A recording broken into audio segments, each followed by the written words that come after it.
Hello friends, कैसे हैं आप सब लोग। आई होप आप सब लोग अच्छे होंगे, मस्त होंगे। आज का जो अपना लेक्चर होने वाला है वो क्लास 8th का चैप्टर नंबर 8 जिसका नाम है एल्जेब्रिक एक्सप्रेशंस एंड आइडेंटिटीज़।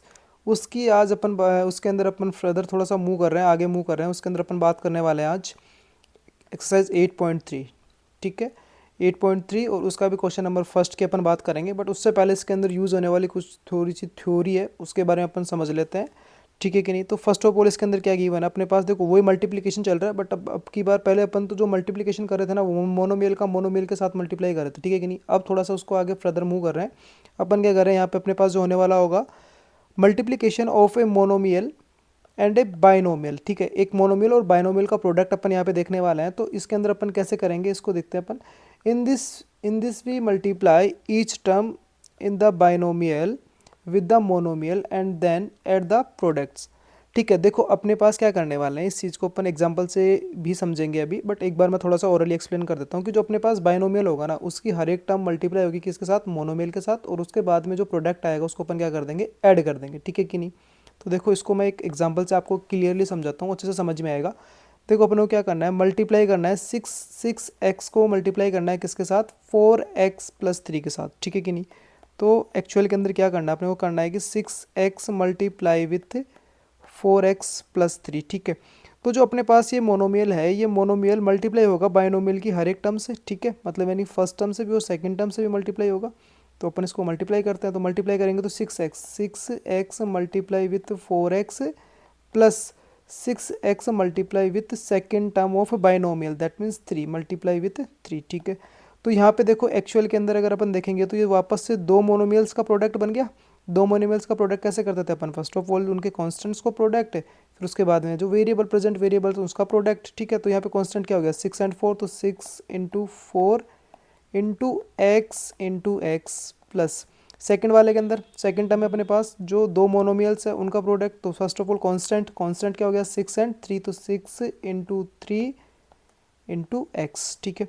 अब जो देखो फर्दर इसको सिंप्लीफाई करेंगे तो 6 × 4 कितना हो जाएगा, 6 × 4 = 24, x कितना हो गया, x⁻² प्लस 6 × 3 कितना हो गया अपने पास, 6 × 3 हो गया अपने पास 18 × x। तो कितना आ गया 24x² प्लस 18x, क्या आ गया इसका प्रोडक्ट आ गया। ठीक है कि नहीं। किस किस का, एक मोनोमियल और एक बायनोमियल का प्रोडक्ट। ठीक है। उसके बाद में अपन नेक्स्ट बात करते हैं। अपने पास क्या, मल्टीप्लाइंग मोनोमियल बाय ए ट्राइनोमियल। ठीक है, मोनोमियल का प्रोडक्ट किसके साथ, ट्राइनोमियल के साथ। ठीक है। तो सेम ही प्रोसेस अप्लाई होने वाला है यहाँ पे भी। In this also we multiply each term of trinomial with the monomial separately and then add the products. ठीक है। देखो इसको भी अपन एग्जाम्पल से समझते हैं। उससे पहले एक बार मैं ओरली एक्सप्लेन कर देता हूँ कि इसमें भी क्या होने वाला है। अपने पास जो मोनोमियल है उसकी जो मोनोमियल है वो मल्टीप्लाई होगा ट्राइनोमियल की हर एक टर्म के साथ। ठीक है कि नहीं, ट्राइनोमियल की हर एक टर्म के साथ। देखो इसको भी अपन समझते हैं अभी। अपने को प्रोडक्ट करना है किस किस का, 8x into 14x plus 9y-2c। ठीक है, ये अपने पास एक ट्राइनोमियल हो गया, ये अपने पास मोनोमियल हो गया। ये मोनोमियल है वो मल्टीप्लाई होगा ट्राइनोमियल की हर एक टर्म के साथ। किस किस के साथ, हर एक टर्म के साथ ये क्या होगा, मल्टीप्लाई होगा। ठीक है कि नहीं, हर एक टर्म के साथ क्या होगा, ये मल्टीप्लाई होगा। और उसके बाद में अपन क्या कर देंगे, इसको ऐड कर देंगे। ठीक है, उसके बाद अपन क्या कर देंगे, इसको फर्दर ऐड कर देंगे। तो मल्टीप्लाई करो first of all. So 8x multiply with first term of trinomial that means 14x plus monomial multiply 8x, मतलब 8x multiply with second term of trinomial that means 8x into 9y। ठीक है। And फिर minus as it is, फिर उसके बाद में वापस से मोनोमियल मल्टीप्लाई होगा ट्राइनोमियल की मतलब थर्ड टर्म से, मतलब 2c। ठीक है, कर दिया इनका प्रोडक्ट। ठीक है। अब ये देखो सारे के सारे अपने पास क्या बन गए, मोनोमियल्स बन गए। और मोनोमियल्स का प्रोडक्ट अपने को बहुत ईजिली आता है। तो यहाँ पे क्या हो गया अपने पास, यहाँ पे हो गया अपने पास 8 × 14x प्लस यहाँ पे कितना हो गया 8 × 9 x and minus 8 × 2 x c। ठीक है कि नहीं, ये बन गया अपने पास। अब देखो जो अपने पास फर्स्ट टर्म है, फर्स्ट टर्म के अंदर अपने पास प्रोडक्ट किसका है, 8 × 14। ठीक है ना, 8 × 14। देखो इसको कैलकुलेट करेंगे तो कितना बन जाएगा, ये बन जाएगा अपने पास 8 4 32, 3 कैरी आ गया, दैट मीन्स 2 एंड 8 एंड 3 11, तो 112 एक्स इंटू एक्स कितना हो गया एक्स स्क्वायर प्लस, ठीक है। अपने पास नेक्स्ट क्या आ गया 8 इंटू 9, तो 9 8 जा 8 9 जा कितना होता है अपने पास 72 एक्स वाई, क्योंकि दोनों के दोनों अलग अलग वेरिएबल्स है तो प्रोडक्ट के अंदर इनकी पावर्स ऐड एंड सब्ट्रैक्ट नहीं हो सकती। नेक्स्ट बात करते हैं 8 इंटू 6 सॉरी 8 इंटू 2 कितना हो गया माइनस माइनस प्लस 8 इंटू 2 कितना हो गया अपने पास 16 और x इंटू सी कितना आ गया सी एक्स, ठीक है सी एक्स। तो इसका प्रोडक्ट कितना आ गया अपने पास, इसका प्रोडक्ट आ गया 112 x square plus 17 two x y minus 16 c x, ठीक है कि नहीं। इसका प्रोडक्ट कितना आ गया, ये आ गया, एक सेकेंड, ठीक है, ये आपके पास इसका क्या आ गया प्रोडक्ट आ गया, ठीक है। अब चलो इसके बाद में अपन इस एक्सरसाइज के क्वेश्चन नंबर फर्स्ट की बात कर लेते हैं, ठीक है। इसमें क्या बोला है कि carry out the multiplication of the expression in each of the following pairs, ठीक है। देखो सिंपली अपने को प्रोडक्ट करना है, तो प्रोडक्ट करेंगे तो देखो अपने पास वही जो भी पीछे अपन ने एल्गोरिथम जो यूज़ करा है, जो मेथड अपन ने जो यूज़ करा है वही अपन यहाँ पे यूज़ करने वाले हैं। तो इसका सॉल्यूशन क्या हो जाएगा, देखो अपने को प्रोडक्ट करना है -5a, ठीक है। क्या है अपने पास -5a का प्रोडक्ट करना है किसके साथ, जो अपने पास बायनोमियल गिवन है, क्या है वो 7a माइनस 2b के साथ। तो क्या करेंगे मोनोमियल को मल्टीप्लाई करेंगे बायनोमियल के हर एक टर्म से, तो क्या बनेगा अपने पास -5a इंटू 7a, ठीक है, माइनस एज इट इज़, ठीक है, माइनस एज इट इज़, या फिर देखो ये वाला माइनस और ये वाला माइनस दोनों मल्टीप्लाई होकर क्या बना देंगे यहाँ पे प्लस, तो मैं प्लस कर देता हूँ और दोनों से ही माइनस हटा देता हूँ, दोनों टर्म से ही क्या हटा देता हूँ माइनस हटा देता हूँ, तो क्या बन जाएगा मेरे पास 5a इंटू 2b, ठीक है। ये वाली बात समझ में आई है नहीं, अगर नहीं भी आई तो देखो अपने पास क्या था कि मेरे को मल्टीप्लाई करना था किसको -2b को मल्टीप्लाई करना था मेरे को किसके साथ -5a के साथ। तो देखो ये मल्टीप्लाई और ये मतलब सॉरी ये नेगेटिव और नेगेटिव दोनों मल्टीप्लाई होकर क्या बना देंगे मेरे को, मतलब इस टर्म को क्या बना देंगे पॉजिटिव। तो ऑलरेडी मैंने वहाँ पे पॉजिटिव रख दिया और यहाँ से क्या हटा दिया नेगेटिव साइन हटा दिया, ठीक है। अब फर्दर इसको सिंप्लीफाई करेंगे तो देखो 5 7 से कितना हो जाएगा 30। अच्छा चलो उससे पहले एक बार अपन वही जो लगा लेते हैं अपना रूल था क्या कि मोनोमियल्स का प्रोडक्ट करना है। तो फर्स्ट ऑफ ऑल कांस्टेंट, तो 5 इंटू 7 ए प्लस 5 इंटू 2 ए इंटू बी, ठीक है। तो ये कितना हो जाएगा, ये हो जाएगा अपने पास 7 5 से कितना 35 और नेगेटिव मतलब और टाइम नेगेटिव साइन है तो कितना आ जाएगा ओवरऑल नेगेटिव, तो -35 ए इंटू ए कितना हो गया मेरे पास ए स्क्वायर प्लस 5 इंटू 2 कितना हो गया मेरे पास 10 और ये क्या आ गया मेरे पास ए बी। तो इसका प्रोडक्ट कितना आ गया -35 ए स्क्वायर प्लस 10 ए बी, ठीक है कि नहीं। नेक्स्ट बात करते हैं इसके सेकंड पार्ट। सेकंड पार्ट क्या है अपने पास सेकंड पार्ट में गिवन है कि प्रोडक्ट करना है अपने को -11 y square into 3y plus 7। किसका प्रोडक्ट करना है -11 y square into 3y plus 7, ठीक है। इसका प्रोडक्ट करना है तो वही मोनोमियल मल्टीप्लाई होगा बाइनोमियल के हर एक टर्म से, तो क्या बनाएगा -11 y square into 3y and plus -11 y square into 7, ठीक है। अब फर्स्ट ऑफ ऑल दो मोनोमियल्स का प्रोडक्ट करना है तो कांस्टेंट का प्रोडक्ट, तो -11 into 13 y square into y and plus -11 into 7 -11 into 7 into y square, ठीक है कि नहीं। अब अपने पास क्या आ गया देखो दैट मीन्स ओवरऑल अपने पास यहाँ पे आएगा नेगेटिव, क्योंकि इस फर्स्ट वाले टर्म के अंदर देखें तो नेगेटिव साइन कितने टाइम्स है 1 टाइम मतलब ओड टाइम्स, तो ओवरऑल कितना आ जाएगा नेगेटिव। और मल्टीप्लाई करना है किसको 11 को मल्टीप्लाई करना है किसके साथ 13 के साथ, तो वो कितना आ जाएगा वो आ जाएगा 143। और वाई स्क्वायर को वाई के साथ मल्टीप्लाई करेंगे तो कितना हो जाएगा y⁻³ माइनस 11 7 जो कितना हो गया 11 7 जो 77 वाई स्क्वायर, तो इसका प्रोडक्ट कितना आ गया -143 माइनस 77 वाई स्क्वायर, ठीक है कि नहीं। यहाँ तक की बात समझ में आई सबको, ठीक है। नेक्स्ट की बात करते हैं अपन थर्ड पार्ट क्या है अपने पास, वही अपने पास एक बायनोमियल गिवन एक मोनोमियल गिवन, इसका प्रोडक्ट करना है। तो क्या हो जाएगा यहाँ पे देखो बताना जरा क्या हो जाएगा, यहाँ हो जाएगा a plus b into 7a square b square, ठीक है। अब की बार जो अपने पास मोनोमियल है वो कहाँ लास्ट में है, ठीक है। तो ये वापस से सेम, ये जो मोनोमियल है मल्टीप्लाई होगा बी के साथ और किसके साथ, ए के साथ भी। तो कर दो मल्टीप्लाई, ए इंटू 7a² b², ठीक है, plus b into 7a² b², ठीक है। सिंप्लीफाई कर लो, कितना हो गया, 7a इंटू a², देखो 7 इंटू 1 तो मतलब 7 ही हो गया, ठीक है। तो a इंटू a², तो यहाँ पे बन गया a into a² b² as it is, plus 7a² as it is b into b², ठीक है। फर्दर सिंप्लीफाई करेंगे तो कितना हो गया, 7a इंटू a² कितना बन गया, a⁻³ into b⁻², plus 7a² b into b⁻² कितना बन गया, b⁻3। तो इसका प्रोडक्ट कितना आ गया, इसका प्रोडक्ट आ गया 7a⁻³ into b² plus 7a² into b⁻3, ठीक है कि नहीं। नेक्स्ट सब सीजीएस्ट, इस सीजीएस्ट कुछ हो ही नहीं सकता। फोर्थ पार्ट में क्या है, मल्टीप्लाई करना है किसको, जो भी कुछ गिवन है उसको मल्टीप्लाई करना है किसके साथ, जीरो के साथ। तो सबको पता है कि नॉन जीरो क्वांटिटी या जीरो के साथ किसी को भी मल्टीप्लाई करेंगे तो क्या जाएगा वो अपने पास, ज़ीरो, ठीक है। 1 लाइन क्वेश्चन था ये। तो नेक्स्ट बात करते हैं अपन फिफ्थ पार्ट, किसकी, फिफ्थ पार्ट में क्या है, 0.1y है वो मल्टीप्लाई होगा किसके साथ, 0.1x² प्लस 0.1y के साथ, ठीक है। मल्टीप्लाई कर दो, बस आप किसने मना करा है। तो वही बात है, मोनोमियल है वो मल्टीप्लाई होगा बाइनोमियल के हर एक टर्म से, ठीक है। तो कितना हो गया, 0.1y into 0.1x² plus 0.1y into 0.1y, ठीक है।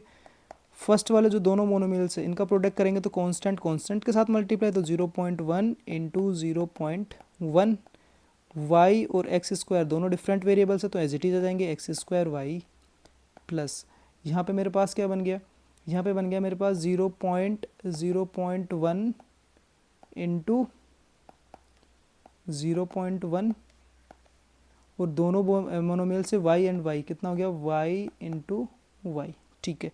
अब देखो 0.1 को अगर मैं डायरेक्टली मल्टीप्लाई करूँगा तो मैं तो लिख दूंगा इसको 0.01, पर बहुत सारे बच्चों की दिक्कत है, वो होता है समझ में नहीं आता कि डायरेक्ट कैसे लिखा। तो देखो इसको मैं थोड़ा सा एक्सप्लेन कर रहा हूँ साइड में। 0.1 इंटू 0.1 करना है तो फर्स्ट ऑफ ऑल डेसिमल हटाओगे तो डिनोमीटर में कितना बनेगा, फर्स्ट वाले में 10, सेकंड वाले में भी कितना बनेगा 10। तो अब उसके बाद में देखो एक्चुअल में क्या बन गया, 1/10 इंटू 1/10। अब दो रेशनल नंबर्स का प्रोडक्ट क्या होता है, न्यूमरेटर को न्यूमरेटर के साथ मल्टीप्लाई, डिनोमीटर को डिनोमीटर के साथ मल्टीप्लाई। तो 1 इंटू 1 कितना हो गया 1 और 10 इंटू 10 कितना हो गया 100। अब 1 को डिवाइड करना है किससे, 100 से, और डेसिमल कहाँ है, यहाँ पे अपने पास डेसिमल है। तो मैंने पहले ही बताया था कि जब भी अपन किसी भी नंबर को 100, 1000, 10 से डिवाइड कर रहे होते हैं उस केस में डेसिमल कहाँ शिफ्ट हो जाता है, लेफ्ट शिफ्ट हो जाता है। और कितना शिफ्ट होता है, जितनी डिनोमीटर में जीरोज है। तो यहाँ पे कितनी जीरोज है डिनोमीटर में, 2 जीरो। तो डेसिमल को 2 डिजिट शिफ्ट करोगे तो देखो 1 और एक यहाँ पे डिजिट नहीं है तो वहाँ पे क्या लगाओगे 0। तो ये कितना बन जाएगा एक्चुअल के अंदर 0.01, ठीक है कि नहीं। तो ये मेरे पास कितना गया 0.01 x² y प्लस यहाँ पे भी सेम ही बन रहा है 0.1 इंटू 0.1 कितना हो गया 0.01 y इंटू वाई कितना हो गया y², ठीक है कि नहीं। तो इसका प्रोडक्ट कितना आ गया, इसका प्रोडक्ट आ गया 0.01 x² y प्लस 0.01 y²। या फिर इसको फर्दर अगर तुम लिखना चाहते हो तो ऐसे भी लिख सकते हो, देखो कैसे कि 0.01 की जगह लिख सकते हो 1/100 x² y प्लस 1/100 y², ठीक है। ये भी वैलिड है और ये वाला भी वैलिड है, ठीक है। दोनों ही वैलिड है, दोनों ही गलत नहीं है, दोनों ही सही है। जहाँ तक आप करोगे, अगर यहाँ तक कर रहे हो तो भी ठीक है, अगर डायरेक्टली यहाँ तक कर रहे हो तो भी ठीक है, ठीक है कि नहीं। नेक्स्ट बात करते हैं इसके सिक्स्थ पार्ट, ठीक है। सिक्स्थ पार्ट में अपने पास क्या गिवन है, सिक्स्थ पार्ट में अपने पास मोनोमियल क्या है, मोनोमियल अपने पास -8/27 XYZ, ठीक है। सॉल्यूशन निकाल, इसका प्रोडक्ट निकालना एक तरीके से मोनोमियल और बाइनोमियल का। वो क्या है अपने पास -8/27 XYZ मल्टीप्लाई करना है किसके साथ, बाइनोमियल क्या है 3/2 XYZ² माइनस 9/4 XY² Z⁻3, ठीक है। ओपन कर दो, ओपन करेंगे तो कितना बन जाएगा -8/27 एक्स वाई जेड है वो मल्टीप्लाई होगा बाइनोमियल की फर्स्ट टर्म के साथ, that means 3/2 x y z square के साथ, ठीक है। फिर प्लस मोनोमेल मल्टीप्लाई होगा, मोनोमेल क्या अपने पास -8/27 एक्स वाई जेड, वो मल्टीप्लाई होगा बाइनोमियल की सेकंड टर्म के साथ, और सेकंड टर्म क्या है -9/4 x y square z raise to power 3, ठीक है। अब उसके बाद में नेक्स्ट प्रोसेस या नेक्स्ट स्टेप क्या होती थी, फर्स्ट ऑफ ऑल अपन क्या करते थे, अगर दो मोनोमेल्स का प्रोडक्ट कर रहे हैं तो उस केस में क्या करते थे, उस केस में करते थे कि फर्स्ट ऑफ ऑल अपन किसको मल्टीप्लाई कर दे, कॉन्स्टेंट्स को। तो कॉन्स्टेंट क्या हो गया अपने पास -8/27 इंटू 3/2, उसके बाद में वेरिएबल्स, तो सेम वेरिएबल्स को पहले लिखेंगे, ठीक है। तो x इंटू एक्स, फिर उसके बाद में y इंटू वाई, उसके बाद में z into z raise to power 2 plus, ठीक है। उसके बाद में नेक्स्ट जो टाइम है उसके अंदर दोनों मोन्यूमेंट्स का प्रोडक्ट वो कितना है -8/27 इनके कांस्टेंट, और सेकंड वाला क्या हो गया -9/4, ठीक है। उसके बाद में सेम वही variables, variable x into x, उसके बाद में y इंटू वाई स्क्वायर, फिर उसके बाद में z into z raise to power 3, ठीक है। अब इसको सिंप्लीफाई कर दो, सिंप्लीफाई करोगे तो 2 1 जा 2, 2 4 जा 8, 3 1 जा 3, 3 9 जा 27। तो फर्स्ट वाले में तो देखो क्या आ गया -4/9, ठीक है। -4/9 का मतलब माइनस क्यों आया, क्योंकि यहाँ पे अपने पास जब अपन कांस्टेंट का प्रोडक्ट कर रहे हैं तो नेगेटिव साइन कितने टाइम्स है, ओनली 1 टाइम, और 1 टाइम का मतलब कितना हो गया, ऑड टाइम। ऑड टाइम जब भी नेगेटिव साइन होगा किसी भी एक्सप्रेशन में या किसी भी प्रोडक्ट में तो क्या आएगा ओवरऑल नेगेटिव, तो नेगेटिव -4/9 एक्स इंटू एक्स कितना हो गया अपने पास x square, y into y कितना हो गया y square, z into z square कितना हो गया जेड रेस टू पावर 3, ठीक है कि नहीं। प्लस यहाँ पे देखो अपने पास first of all negative sign कितने टाइम्स है, 2 टाइम्स, एक बार -8 मतलब यानी कि 8/7 के साथ है, एक बार है 9/4 के साथ, तो यानी 2 टाइम्स मतलब इवन, तो ओवरऑल क्या आएगा पॉजिटिव, ठीक है। उसके बाद में फर्दर सिंप्लीफाई करेंगे तो 4 1 जा 4, 4 2 जा 8, 9 1 जा 9, 9 3 जा 27, तो ये कितना आ गया 2/3, ठीक है। देखो बहुत से बच्चों को कन्फ्यूज हो रहा है कि नेगेटिव तो यूज़ ही नहीं लिया, नेगेटिव क्यों नहीं आया यहाँ पर, क्यों नहीं लेने का रीज़न था क्योंकि नेगेटिव अपने पास यहाँ पे कितने टाइम्स है, 2 टाइम्स है, मतलब इवन टाइम्स है। जब कभी भी प्रोडक्ट में नेगेटिव साइन इवन टाइम्स आ रहा हो ना, तो उस केस के अंदर हमेशा ओवरऑल आंसर क्या होगा आपका पॉजिटिव, अगर ओड टाइम्स आ रहा है तो क्या होगा वो नेगेटिव, ठीक है कि नहीं। तो आपको नेगेटिव लेके चलना है, अदरवाइज पॉजिटिव। फिर उसके बाद में वेरिएबल्स को सिंप्लीफाई करेंगे तो x इंटू एक्स कितना हो गया अपने पास x square, y into y raise to power 2 कितना हो गया वाई रेस टू पावर 3, और z into z raise to power 3 कितना हो गया जेड रेस टू पावर 4, कितना आ गया जेड रेस टू पावर 4। तो इसका प्रोडक्ट कितना आ गया अपने पास -4/9 x square y square z raise to power 3 plus 2/3 x square y raise to power 3 z raise to power 4, ये क्या आ गया इसका प्रोडक्ट आ गया, ठीक है कि नहीं। यहाँ तक की बात समझ में ही सबको, ठीक है। नेक्स्ट बात करते हैं अपन इसके सेवन्थ पार्ट की। सेवन्थ पार्ट में क्या करना है, वही चीज़ें करनी है। देखो क्वेश्चन के मतलब यानी कि एक्सरसाइज स्टार्ट करने से पहले बोला ना क्या कि मोनोमेल का प्रोडक्ट करना है किसके साथ, बाइनोमियल के साथ, ठीक है कि नहीं। तो यहाँ पे अपने पास प्रोडक्ट करना है 250.5 x y multiply with binomial वोट एक्स वाई प्लस y/10, ठीक है।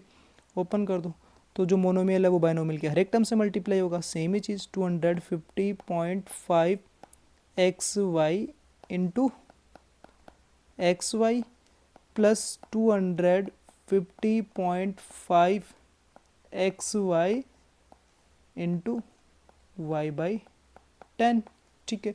अब कांस्टेंट को कांस्टेंट कितना है, देखो फर्स्ट वाला मोनोमियल से कांस्टेंट है 250.5, सेकंड से कुछ भी मतलब यानी क्या आएगा वहाँ से कुछ भी नहीं दिख रहा मतलब 1, तो कितना हो गया 250.5, ठीक है, इंटू 1 करेंगे तो 1 ही मिल जाएगा। उसके बाद में वेरिएबल्स, वेरिएबल्स कितना हो गया अपने पास x into x y into y plus second term को सिंप्लीफाई करेंगे तो जो इसमें दो मोनोमियल्स का प्रोडक्ट है उसमें फर्स्ट मोनोमियल का कांस्टेंट क्या है 250.5, सेकंड वाला क्या हो गया, सेकंड वाला हो गया इंटू 1/10, ठीक है। फिर उसके बाद में कॉन्स्टेंट्स वेरिएबल्स, वेरिएबल्स क्या हो गया x, उसके बाद में क्या हो गया y इंटू वाई, ठीक है। किसी के दिमाग में ये भी आ रहा होगा कि y/10 था तो अपने y/10 क्यों नहीं लिया, क्योंकि y/10 इसलिए नहीं लिया, y/10 को मैं लिख सकता हूँ 1/10 इंटू वाई, ठीक है। तो 1/10 कहाँ आ गया मेरे पास मल्टीप्लीकेशन में आ गया पहले ही, ठीक है। फर्दर सिंप्लीफाई कर दो तो कितना हो गया 250.5 एक्स इंटू एक्स कितना हो गया अपने पास x square, y into y कितना हो गया अपने पास वाई स्क्वायर प्लस ये देखो यहाँ पे अपने पास कितना बन गया 250.5 डिवाइडेड बाई 10। ठीक है, क्यों? क्योंकि देखो 250.5 के डिनोमिनेटर में कुछ भी नहीं है तो मैंने 1 कंसिडर करा। दो रेशनल नंबर्स का प्रोडक्ट क्या होता है? न्यूमरेटर को अपन किसके साथ मल्टीप्लाई करते हैं? न्यूमरेटर को। डिनोमिनेटर को किसके साथ मल्टीप्लाई करते हैं? डिनोमिनेटर को। तो न्यूमरेटर में कितना है 250.5 इंटू 1, तो वो कितना हो गया 250.5 और 10 इंटू 1 कितना आ गया डिवाइड बाई 10। फिर वेरिएबल्स को सिंप्लीफाई करेंगे तो वेरिएबल्स क्या बन रहा है अपने पास x इंटू वाई कितना हो गया वाई स्क्वायर। ठीक है, थोड़ा सा सिंप्लीफाई और कर देते हैं इसको ताकि दिखने में अच्छा लगे। 250.5 एक्स स्क्वायर वाई स्क्वायर, इसको देखो 250.5 को 10 से डिवाइड करेंगे तो 10 से 100 से डिवाइड करने का मतलब क्या है? डेसिमल कहाँ हो जाएगा? जितनी डिजिट मतलब जितने डिनोमीटर में जीरो जाए उतनी डिजिट लेफ्ट शिफ्ट हो जाएगा। तो कितनी जीरो जाए? 1, तो 1 जीरो शिफ्ट कर दो, कितना हो गया +25.05 और वेरिएबल्स क्या है एक्स एंड वाई स्क्वायर। तो इसका प्रोडक्ट कितना आ गया? इसका प्रोडक्ट आ गया अपने पास 250.5 x square y square plus 225.05 x y square. ठीक है कि नहीं? यहाँ तक की बात समझ में आई। चलो नेक्स्ट बात कर लेते हैं अपन। नेक्स्ट जो अपने पास है पार्ट नंबर 8 है, वो जो अपने पास पार्ट नंबर 8 है वो क्या अपने पास? वो है अपने पास एक मोनोमियल और एक बायनोमियल का प्रोडक्ट करना है। वो कितना है अपने पास? वो हो गया अपने पास, देखो मोनोमियल क्या अपने पास 7/5 एक्स वाई एक्स सॉरी क्या हो गया अपने पास? वो हो गया अपने पास 7/5 x square y into 3/5 x y square plus 2/5 x. ठीक है कि नहीं? मल्टीप्लाई करना है तो वही काम, क्या मोनोमियल जो है वो मल्टीप्लाई होगा बाइनोमियल के हर एक टर्म से। That means 7/5 x square y into binomial के फर्स्ट टर्म क्या है 3/5 x y square plus monomial क्या है अपने पास 7/5 एक्स स्क्वायर वाई और बाइनोमियल के सेकेंड टर्म क्या है अपने पास 2/5 एक्स। ठीक है कि नहीं? अब उसके बाद में देखो हर एक टर्म के अंदर एक एक मतलब दो मोनोमियल्स का क्या बन गया? प्रोडक्ट बन गया। तो उसको कैसे सिंप्लीफाई करेंगे? उसको सिंप्लीफाई करने के लिए जो मोनोमियल्स के कांस्टेंट है उनको सबसे पहले मल्टीप्लाई करेंगे तो दैट मीन्स 7/5 इंटू 3/5। ठीक है, 7/5 इंटू 3/5 एक्स स्क्वायर, वेरिएबल्स क्या हो गया x square into x into y into y square. अच्छा देखो किसी को ये वेरिएबल्स लेने में तो कन्फ्यूजन नहीं है ना, क्योंकि देखो अपने पास जो मोनोमियल फर्स्ट है उसके अंदर एक्स के पावर कितनी है 2 और उसके बाद में सेकंड जो मोनोमियल जिसके साथ अपन मल्टीप्लाई कर रहे हैं ना उस मोनोमियल के अंदर अगर एक्स है तो एक्स लेना है, अदरवाइज नहीं है तो नहीं लेना। तो यहाँ पे देखो एक्स है और एक्स की पावर कितनी है 1 है, तो मैंने एक्स के पावर कितना लिया 1। ठीक है, उसके बाद में एक्स खत्म हो गया इसके अंदर से। अब नेक्स्ट वेरिएबल क्या है अपने पास वाई। तो देखो मोनोमियल फर्स्ट के अंदर वाई की पावर कितनी है 1, तो वाई की पावर मैंने ले ली 1। ठीक है, उसके बाद में सेकंड मोनोमियल के अंदर वाई की पावर कितनी है 2, तो क्या ले ली मैंने वाई की पावर 2। ठीक है कि नहीं? सिंप्लीफाई इसी तरीके से करना है आप लोग को। फिर उसके बाद में 7/5 इंटू 2/5 और वेरिएबल्स क्या आ गया x square into x into y. ठीक है, अब इसके बाद में बहुत ईजी है तो सिंप्लीफाई करना है छोटी छोटी चीज़ें। क्या हो गया देखो मल्टीप्लाई करेंगे अपन दो रेशनल नंबर्स को, तो देखो न्यूमरेटर के साथ डिनोमिनेटर के साथ। ठीक है, तो ये कितना हो गया 7 3 जा 21 5 5 जा 25 एक्स स्क्वायर इंटू एक्स कितना हो गया x raise to power 3 y into y square कितना हो गया y raise to power 3 plus यहाँ पे कितना हो गया 7 इंटू 2 कितना हो गया 14 5 इंटू 5 कितना हो गया 25 और एक्स स्क्वायर इंटू एक्स कितना हो गया आपके पास एक्स रेस टू पावर 3 और वाई की पावर कितनी है 1, तो वाई रेस टू पावर 1। ठीक है, तो इसका प्रोडक्ट कितना आ गया 21/25 x raise to power 3 y raise to power 3 plus 14/25 x raise to power 3 y. ठीक है कि नहीं? यहाँ तक समझ में आया सबको? आई होप यहाँ तक सबको समझ में आया होगा। ठीक है, तो इसी के साथ अपने ये फर्स्ट क्वेश्चन है वो कंप्लीट हो गया। इसके एट्थ पार्ट्स मैंने सिंप्लीफाई कर दिए हैं। अगर आप लोगों को ये वीडियो समझ में आ रहा है, ये सारे लेक्चर्स अच्छे लग रहे हैं, तो आप कमेंट करें जिससे मेरे को पता चलता रहे कि हाँ बच्चों को ये चीज़ें पसंद आ रही हैं। ठीक है कि नहीं? उसी के अकॉर्डिंग फिर मैं एफर्ट्स लगाऊँ मेरे।